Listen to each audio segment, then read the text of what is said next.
when you consider that my lineage has names like Kissane, McDermott, McClincy, O'Donnell, it should probably not come as a surprise to anybody that we're a very spiritual family. Uh, I'd like to share with you a personal story, and I'd like for each of you to think for a moment. Recall back when you had a moment that had to do with a drinking experience that suggested that something was perhaps a really good idea, but as it turned out, it really wasn't. This is one of those kinds of stories, a true story that goes back to the early 1970s, and I had just purchased my first home. And it was in a small rural community in upstate New York. And because I didn't like the idea of being all alone in this house by myself, I did what any self-respecting human would do. I sought companionship. And the search for companionship took me to a breeder's kennel that raised German shepherds. And I found this delightful little German shepherd puppy, a male. And I was so thrilled because I was not going to be alone in the house by myself. I was going to have a new friend. And en route back to my house, I stopped at my parents' house, who lived in the city. And as soon as I opened the door to my parents' house, that little puppy made a beeline across the front yard to the fire plug that sat in front of my parents' house, lifted his leg, and did what dogs do. And I thought, what a wonderful thing. And later on that day, as I got home, I let the puppy out, and it went and started exploring all the different corners of the property. And it came back looking somewhat sad. And it occurred to me, oh, dear God, what have I done to the emotional development of this beautiful young German Shepherd puppy? I don't have a fire plug. You see, in a little community of 300 people, we were all on water wells and septic systems. And I could see each time I let Wimpy out, he would sniff around all the corners of the yard, and then he would come back rather sullen. And watching this day after day made me feel sad. And as it turns out, what do we do when we're feeling kind of sad?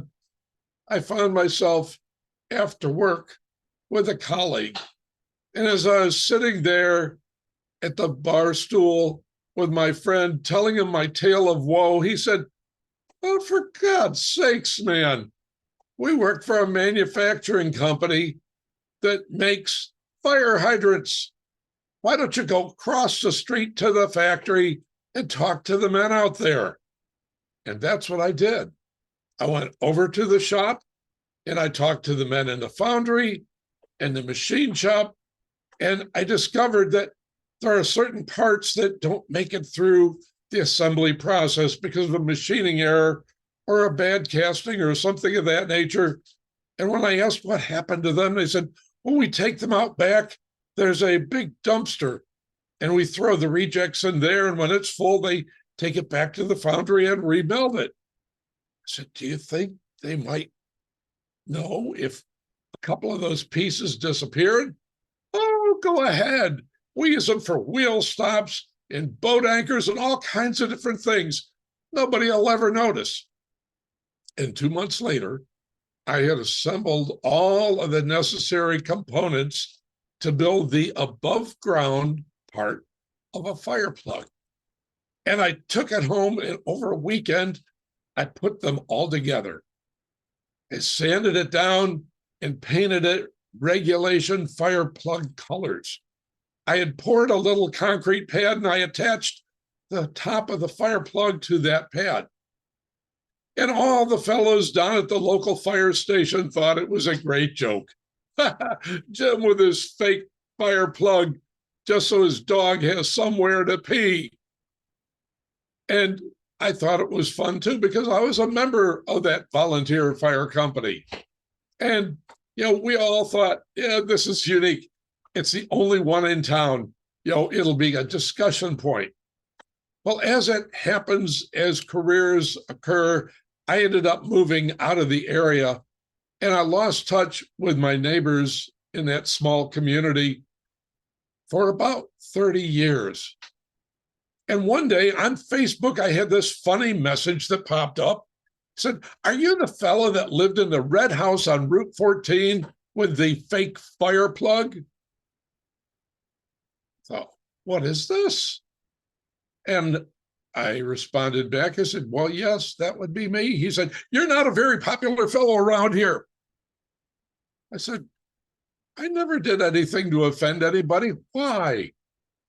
Well, it turns out about 15 years ago, the municipality got a grant from the government, and they put in a municipal water system. And with municipal water systems, there's fire plugs located all over town that are connected to a water main. Well, it turns out that there was a fire about a mile and a half down the road, and the firemen, as they were coming down, do what firemen do. The last men on the truck jump off the truck, they grab that flat hose that's folded on the back of the pumper, and they do what's called catching the hydrant. They wrap the hose around the hydrant, and they let it play off until they get down to the scene of the fire. Oh, don't tell me. Yes, they wrapped it around your hydrant, which wasn't attached to anything. And the hydrant came out of the ground and started bouncing on the end of the hose down State Route 14. The fire chief is really upset with you. And the local residents, they aren't all that happy either. Which goes to show you, my friends, that sometimes something that sounded like a really good idea while sitting on a bar stool having a drink don't turn out to be that good at all. Thank you.